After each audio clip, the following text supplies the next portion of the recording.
So it is true that anger was originally a form of love. We talked about that. And disordered love creates disordered anger. And anger is disordered in its cause. So why do we get angry when we're hurt by someone more than if others in our community are being abused, hungry, or hurt? And the answer really is because of disordered love. You know, we live lives because of the inundation of news that we're surrounded by and with. News is coming at us virtually all the time. And we try to stay in tune with the news because we kind of like to know what's going on. So we capture the news from the internet, we capture the news from our automobiles, listening to the radio, we capture the news from watching television, and there's just sort of a numbness that takes hold of us, and we become desensitized to all the catastrophic things that are happening, even in our own community. It's like, oh, someone was victimized. Oh, someone got killed. Oh, and so we recognize it, and it's not to say that we don't have some empathy for it, but generally speaking, it doesn't really bother us that much. But if somebody offends us, now that's a problem.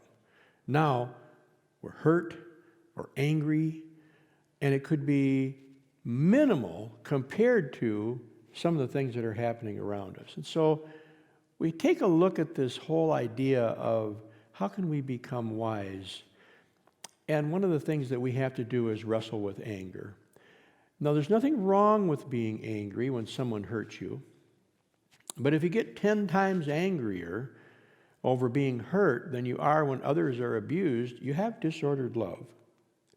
And the reason for this disordered love is because if God's love is an abstraction, even though you believe in God, if what you're really looking for is security, people's approval, and good reputation or status, then when anything gets between you and the thing that you have, you become extremely angry. You have to have it and go over the top if it is threatened or taken away. So we become incredibly angry when the cause would warrant only a little anger. And there are other causes in God's economy in which we should be incredibly angry, but because of our selfishness, pride, and ego, and disordered love, we hardly get angry at all.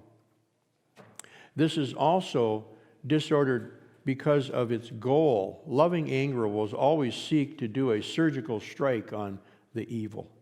If you see someone you love do something totally inappropriate, you want to destroy what's inappropriate that they're doing and not destroy them. You want to destroy the fool and the person, not the person. I want to dwell on that for just a little bit. We all get angry. And we're talking about how to control that anger and channel that anger properly if we do get angry, so that it doesn't become destructive anger. And when we're angry, and I learned this when I was working mostly in education, when I first became an associate principal. I was working in a Class A school of 1,000 kids. And some of them were naughty. Some of them misbehaved. Some of them were disrespectful. Some of them acted inappropriately. And so, guess who they had to deal with? They had to deal with the associate principal. That was my role. And so all day long, I had them waiting outside, being funneled in, and I'd have to evaluate and assess and determine whether that should be capital punishment or just severe beatings or what it should be. And so I would wait, and the next one would come in, and I'd say, okay, what are the charges?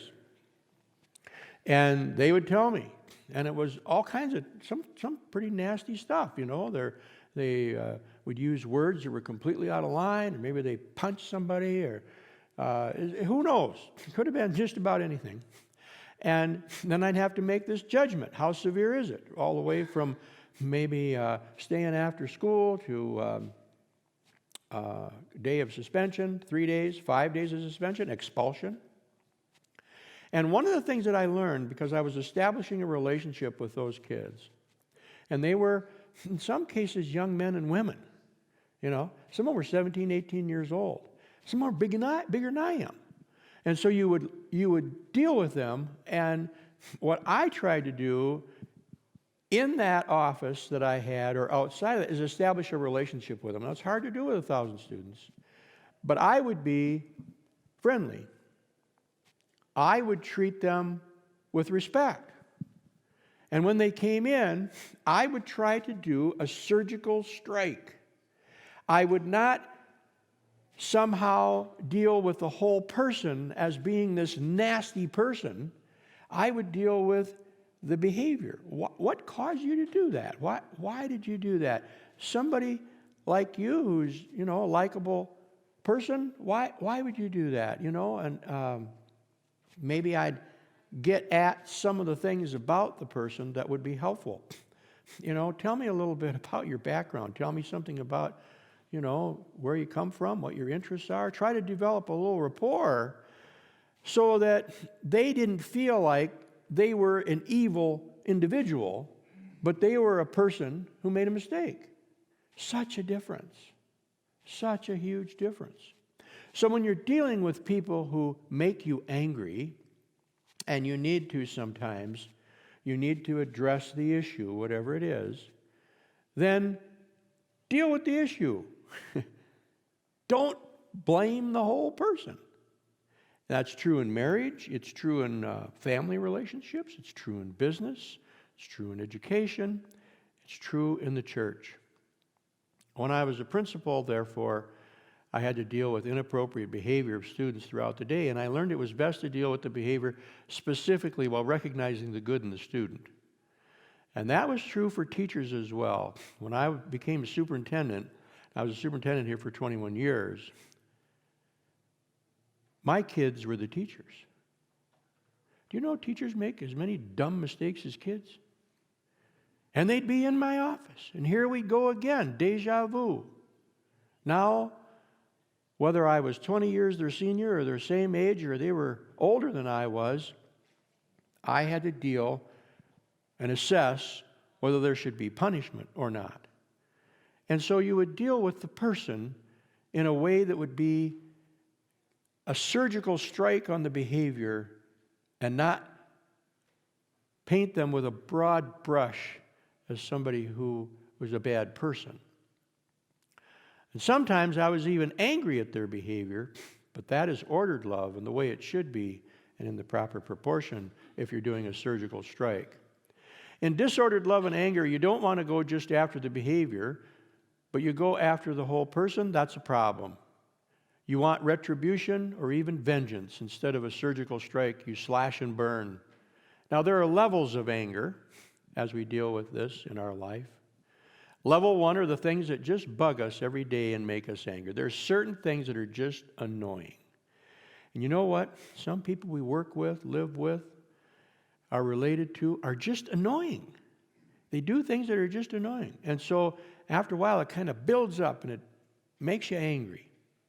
Level two are betrayals and injustices, letdowns. And we've not forgotten that we're holding on to them, and we can't forget them or let them go. And that leads to anger. When you feel betrayed in your family, in the workplace, by your parents, by your children, whomever, that causes anger. For some reason, betrayal is one of the deepest rooted areas of anger. Betrayal often leads to resentment, and resentment is calcifying, and it builds up in your system. And after a while, it builds a separation. It's like there's a divide between you and that person because you've let that build up. The third level, if we build our life on things, I'll be happy if I have a good job, a family. I'll be happy if I have a nice house. I'll be happy if I have a good salary. I'll be happy if, and you can fill in the blank. And life never gives you exactly what you want. So we have a low level of anger toward life, and we have self-pity. When we don't get what we want, our nature is so selfish that we become angry about that, and jealous, and frustrated. And we deserve better. And it's such a selfish attitude that it builds this anger in us, and we have an underlying anger about not being treated in the way we think we deserve or should be treated. And this causes us to be angered easily and feel slighted. These are, I've referred to this a lot, unmet expectations. Unmet expectations can lead to depression, wars, divorce, broken relationships. We have an expectation, and when it's not met, we have a tendency to get angry over it. Now, in some cases, we do have an expectation that should be met, but often these unmet expectations are not appropriate even, that we deserve it. The first thing we have to do is admit it. All the proverbs that say a wise man or woman is not no anger, but slow anger, is telling us that we need to get angry in a biblical way. We need to get angry wisely. Now, there's a key to being wise when you're angry. To do that, we have to own our anger or admit we're angry. We have to recognize in us the anger we have. We have to be in touch with our anger. We have to know how angry we are. We have to have self-recognition. If we do not admit our anger, or if we deny our anger or suppress our anger when someone wrongs us, we go after them, the whole person. We say, you deserve it, but I'm not angry. Which is saying, I'm above you. I'm too far above you to let you make me mad. But you actually are angry, and you want to make them feel bad, so you tell them you're not.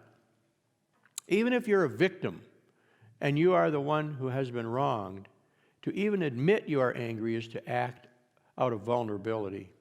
It is an act of weakness in your eyes.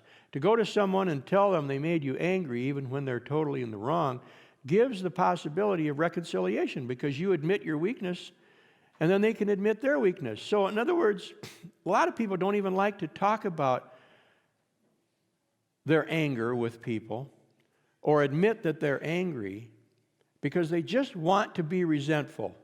They just don't want anything to do with them.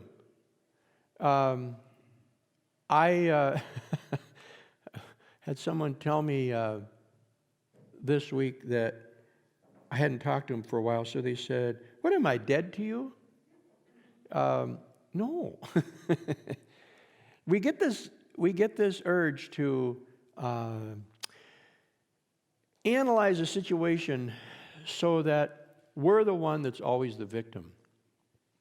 And if you don't admit your own anger and you just criticize the person who wronged you, you will not only eliminate the possibility of reconciliation or working things out, but you continue to feed your own anger. Sometimes when people are angry, they shut down. That person offended me. I'm not talking to him again. I'm just going to turn away. When they come over, and then the other person might say, "What's wrong? Did I do something?" "Huh." And walk away. Do you know that even happens in marriage? But no, if you won't admit your own anger and you just criticize the person you wrong, you not only eliminate the possibility of reconciliation, but you feed that anger. You're building your resentment and establishing the bedrock, so the next slight becomes even a bigger problem and a source of anger. You're creating a root of bitterness. You will now have a shorter fuse, less tolerance, and often you're even looking for that person to do something offensive to you. If you do not admit your anger, you'll be controlled by it. What is meant by this statement? Do you agree or disagree? Why or why not? What do you think? What are your thoughts on that? If you do not admit your anger, you'll be controlled by it. There's a hand over here, Dave. Looks like you're running all by yourself today. Yes.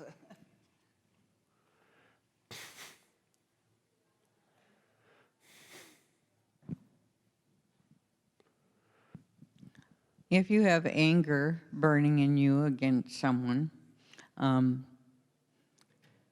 it influences everything you do. That's how you're controlled by it. It will influence how you talk to them, the rest of their family, the rest of your family, things you say about the person you're angry. the ways you might try to influence others to think the same way about that person. And it can eat at you and destroy you much more than them. Yeah. Someone else.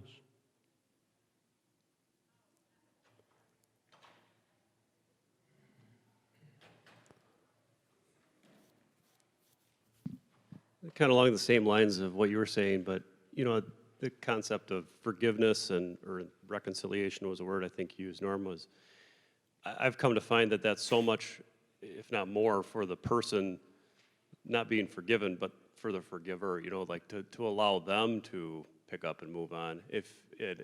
How that destroys you to keep that, or the other example I think you were giving previously is how that just leads to, just being oblivious or not caring about it or disconnected, just disjointed from it. I think that also could play in there, but that is for the person forgiving as much as it is for one being forgiven. Yeah. Someone else.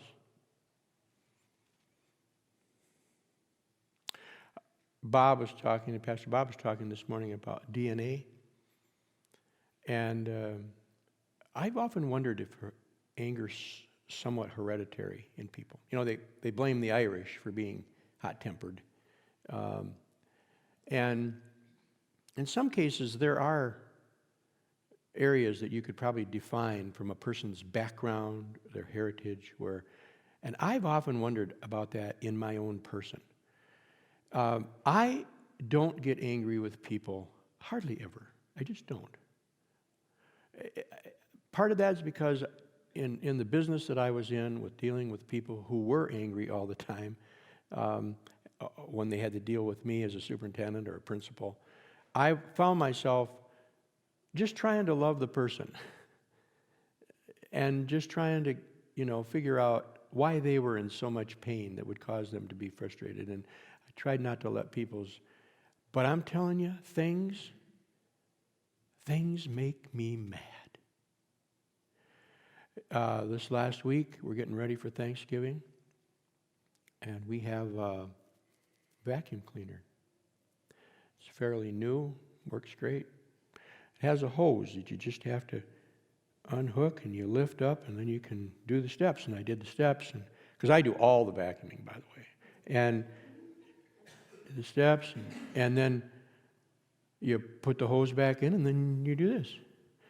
Well, I'm upstairs, and I'd done the steps, and I put the hose in, and I put the hose in, and I put the hose in. And I was just about ready to do something foolish, and it would have broken. I know, because I was hot. Becky! What? Will you come up here and help me, please, before I break this thing? My father would work on machinery, and I could hear him swearing from the house when he was out in the barn or in the garage or in the shed, because things made him furious. And I'm thinking, I wonder if that's hereditary. Things just make me mad. If I can't get them to work, I reef on them. Now, this has been a historical problem in our marriage, because a door won't open, I open it, and then you repair it. Change the hinges, whatever's necessary. Well, that's not appropriate. And I know it's not appropriate, and so I've tried really hard to work on it. It really is bad when you're working on water pipes and stuff, because it really makes a mess. Any other thought on this? I just want to add, on top of DNA, maybe you brought the example, is like your history, your family history, your social history, where you used to grow up. I have a story from my mom's childhood. She had an older brother, 2 years older. They were children. They went berry picking. They came back, and my mom's basket was more full than the older brother's. And the older brother said, I will never go berry picking with you again. Yeah. And they never did. Yeah. Really sad. I know. And some of those things are lifelong, aren't they? This is just a recommendation. I just went to see A Beautiful Day in the Neighborhood, and it's a movie out, and it's basically really about a man who is full of anger and how to change that. So anybody has time for a movie. What's the name of it? What? Beautiful Day in the Neighborhood. Beautiful Day in the Neighborhood. Oh, yeah. Mr. Rogers. It's a Mr. Rogers story, but it's more about anger. Okay.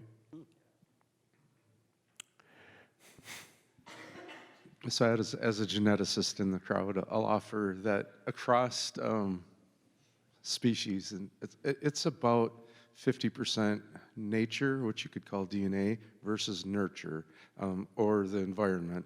And I mean, just across, pick a trait. But so when you talk about our upbringing and what have you, so you could say half of it's hardwired in our DNA and the other half is our upbringing or what we're exposed to. Yeah. So seeing my father get so angry with machinery, and my DNA probably having a propensity to be Norwegian and get upset, maybe the double whammy.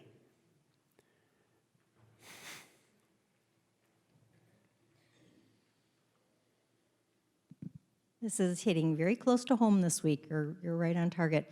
My extended family is dealing with a relative who has shut down. And so we don't really know what's going on. Is it physical? Is it mental? Is it mental health issues?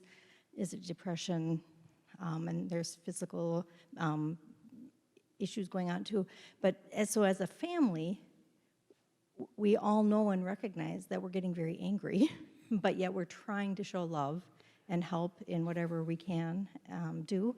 And so it would be very easy for us to all walk away very, very angry and just say, figure it out and deal with it. And but so we're trying to all recognize that, and it is very, very difficult. And I don't know where we're going to go and how we're going to deal with it, but we definitely are in the midst of that. And sometimes you try to, we're in a situation with our family where there's someone that hasn't been attending our family functions, not from our immediate family, but, and when we have celebrations of different kinds, they've just decided not to come. So we're thinking, well, did we make them angry? Are they offended by something? Did we hurt them? You're trying to guess all these things, and because they're not talking about it, you're not quite sure how to handle it. So anger can create these kind of things. So they might not even be angry. We don't even know. But generally speaking, when people start disassociating themselves with you, the likelihood is they've been offended or hurt by something you've done that you don't even have a clue. It's very destructive in marriages, for example.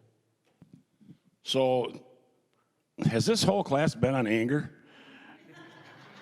No, but I've had 2 lessons on it. This is the 3rd one. Well, something made me walk in here today, and I deal with a lot of anger. I'm an angry person, and I've found that I pray about it a lot. Yeah. And it don't seem to help, and people that make me angry, I just kind of distance myself from them so they don't make me angry again. But it's kind of funny how I don't know what made me walk in here today.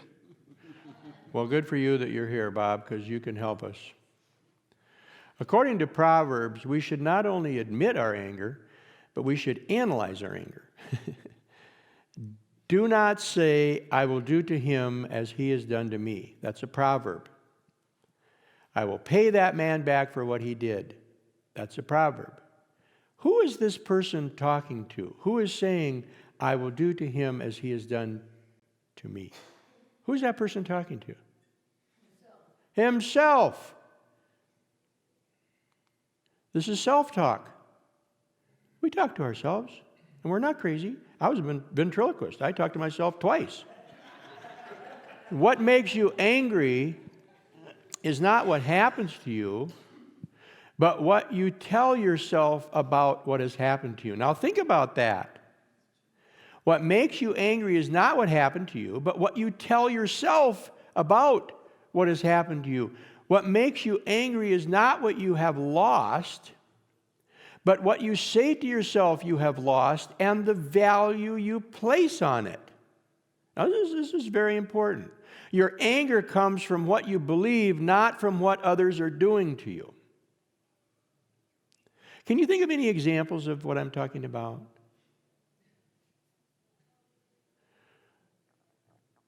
Misplaced anger, I call it. Come on, think of something. Help me out here.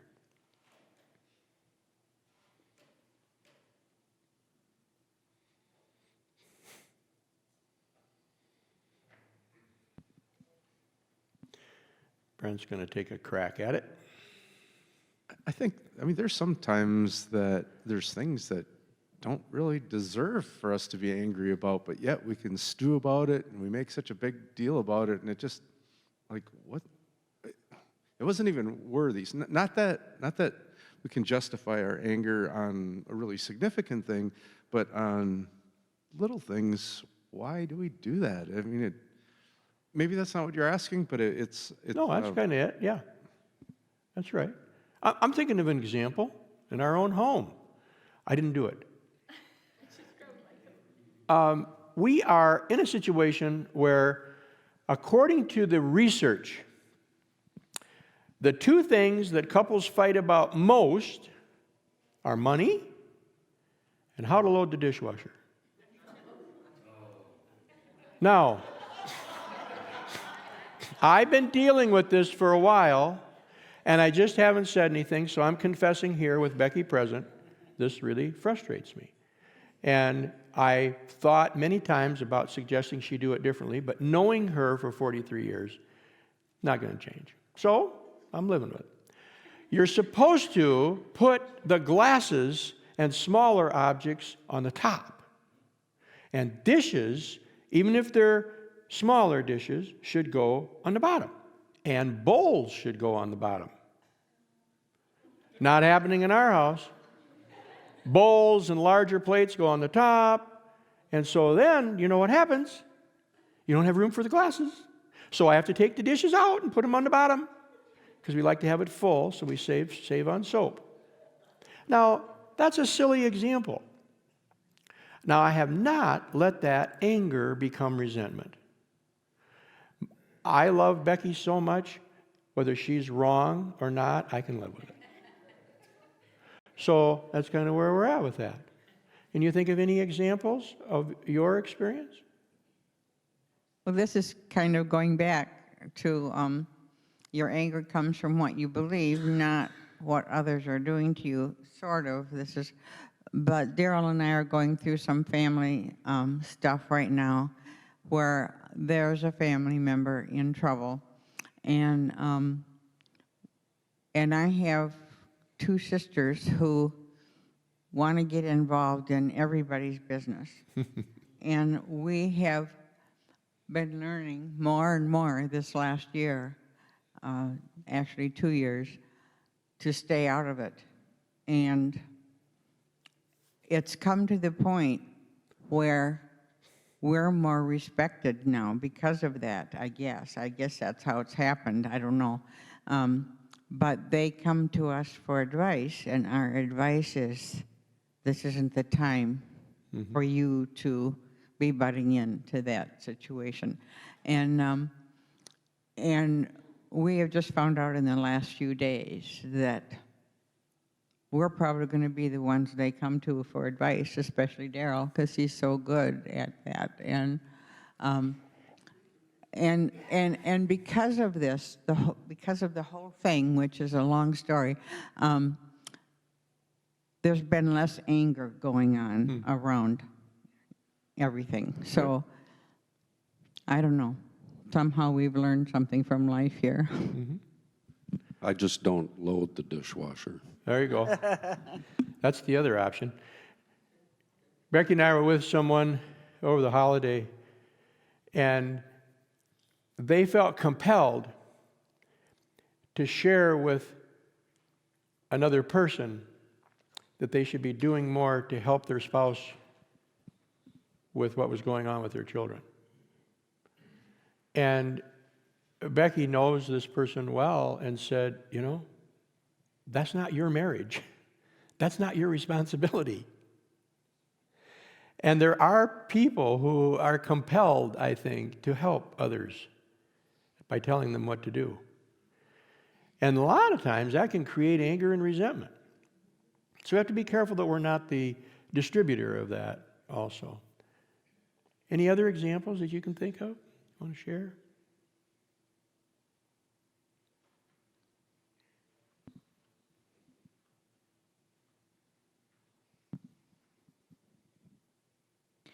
I think that some people grow up believing that there shouldn't be bumps in the road. You know, the jar shouldn't, slop when you take the lid off of it, or the vacuum shouldn't be difficult. And so it's almost a surprise every time something goes wrong. So true. And also the idea that I think that's more with people that have to take charge, because who do they go to?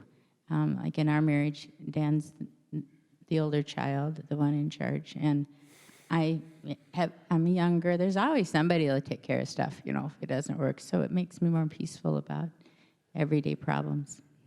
It just mentally, that's what I believe, that, we'll get it. Something will happen, but I don't have to carry the whole burden of little problems. My distribution, orientation, my way of dealing with things that don't go well. When I'm trying to fix something, they make me angry. When something doesn't work, it makes me angry. So I work really hard on that. Now here's the ultimate irony. Becky's entire family has an engineering mind. They look at something, they can automatically analyze it and fix it. And so it just runs in her genetic background. When Becky looks at something, she can analyze it and know how it should be fixed. It seems to be part of how she's wired. However, whenever something breaks or needs to be fixed, Norm, can you come up here and fix this? Why me?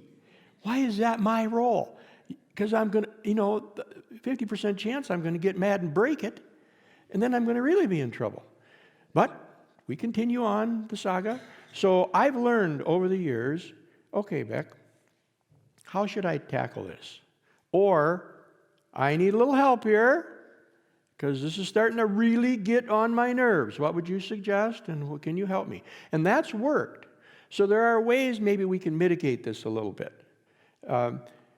So the analysis is to ask yourself, what is this loss or impact that it's so important to me that I'm defending?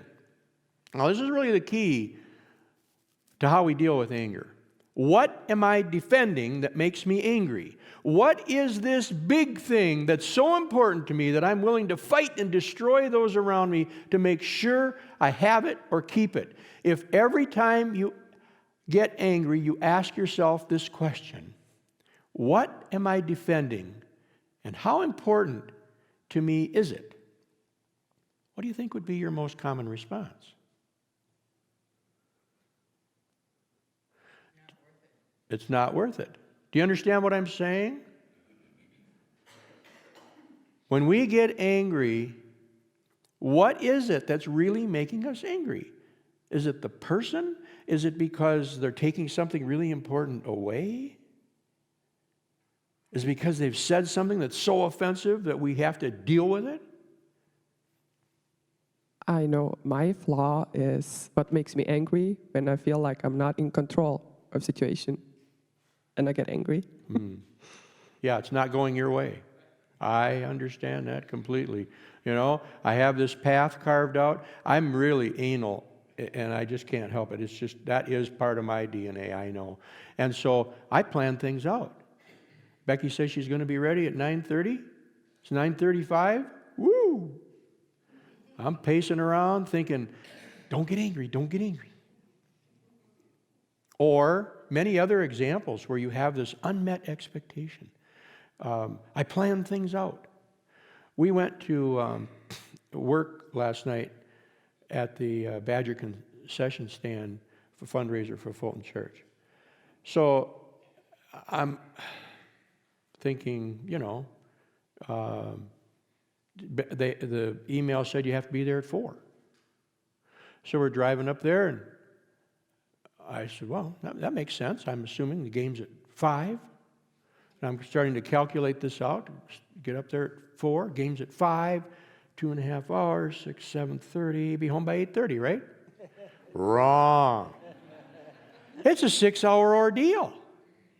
You get there, you're cooking and doing all kinds of stuff, and Clayton's shoving a barometer in these hot dogs and ordering me around, and I'm rushing around doing all this stuff and figuring out how to make things and pretzels and whatever.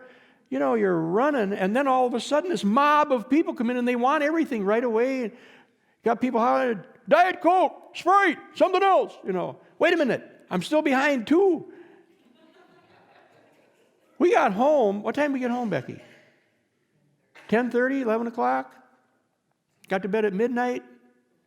Up here, happy to come to church and early in the morning. I mean, it was rough, and there were no breaks. I'm discouraging you from doing it, I know. But you have to experience it at least once to understand what I'm saying. So when I found out the game was at 7, my expectation was, oh my gosh, we're going to sit around from 4 to 7? Not a chance. I mean, I was breaking a sweat. Yes. We did it a couple of weeks ago, and our expectations were almost exactly the same. That we were gonna, oh, it's great, we're gonna be able to go out for dinner or whatever, a Pepsi afterwards, something. Yeah. Oh, heavens no. But we had the time of our lives at the same time. I guess that's where I get my energy, but yeah. We had a... Well, I know Clayton did, because he was laughing at me all night for what I was doing. He was experienced. Expectation. Yeah. Next time I do something, I'm expecting the worst, and it'll probably be okay. Most often, oh, I'm sorry, go ahead. Well, I'm just sitting here thinking, I'm thinking about Bob, and I'm thinking about my own situation, and also what Brent said, as far as, you know, it could be hereditary, but it's also nurture.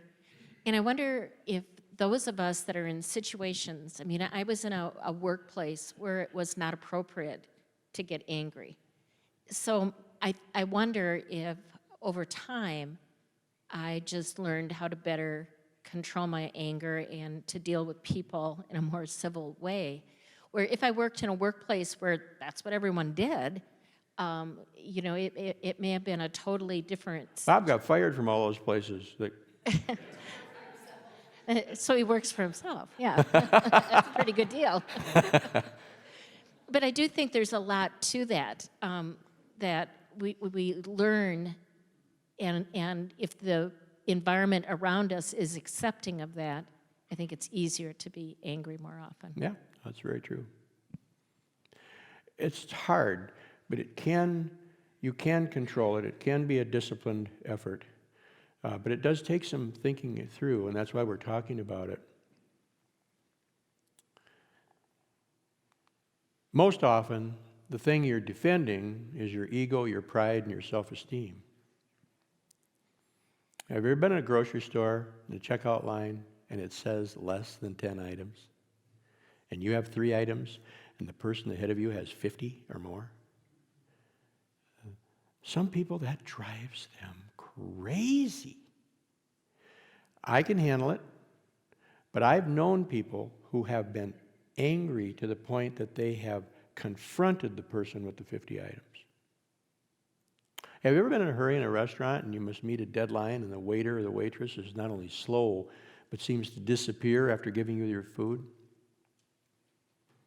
I've seen that happen where they're gone. Where's the waitress? I need my check. Can you think of any others that make you angry or make people angry, make us angry?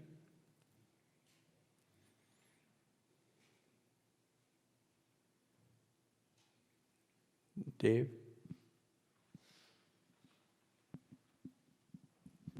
Well, I don't know if it makes me angry, but it's really annoying when I'm following a slow car in the left lane and they don't move over. Yeah.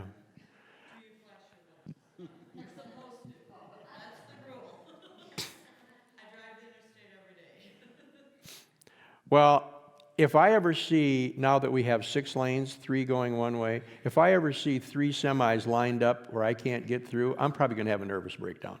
That would not be okay with me.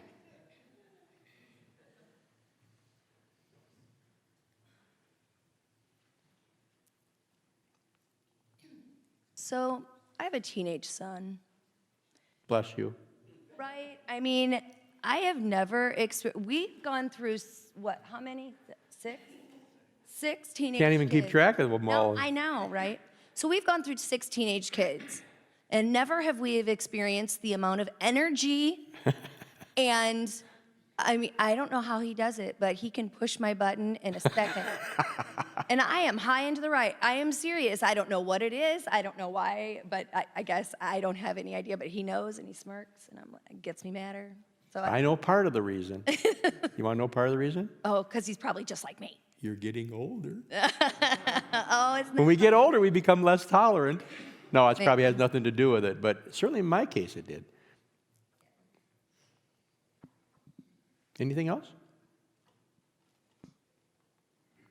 So we need to ask ourselves what it is that we love so much that would cause the type of anger we're feeling.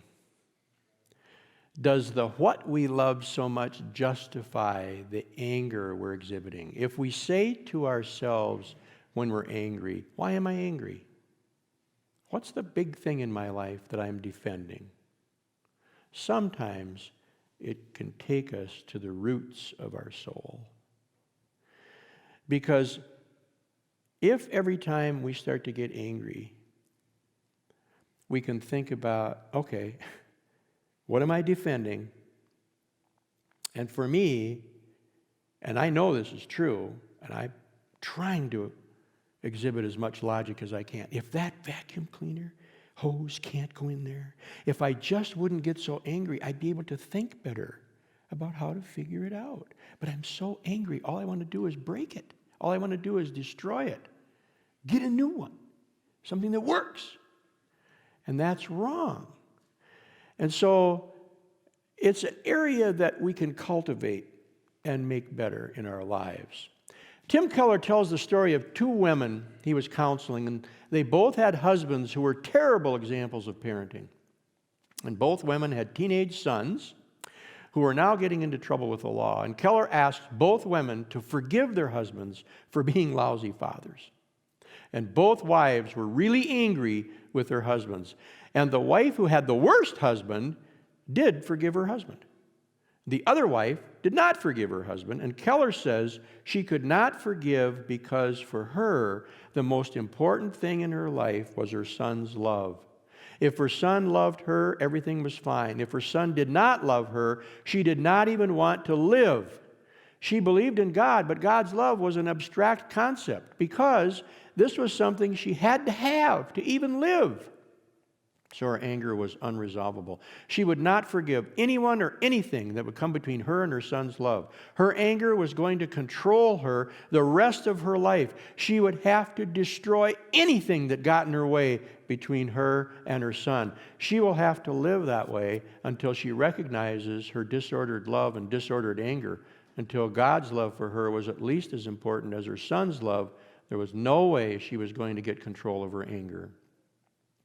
So we have to admit our anger, we have to analyze our anger, and we have to transform it. Chapter 15:1 of Proverbs, a gentle answer turns away wrath.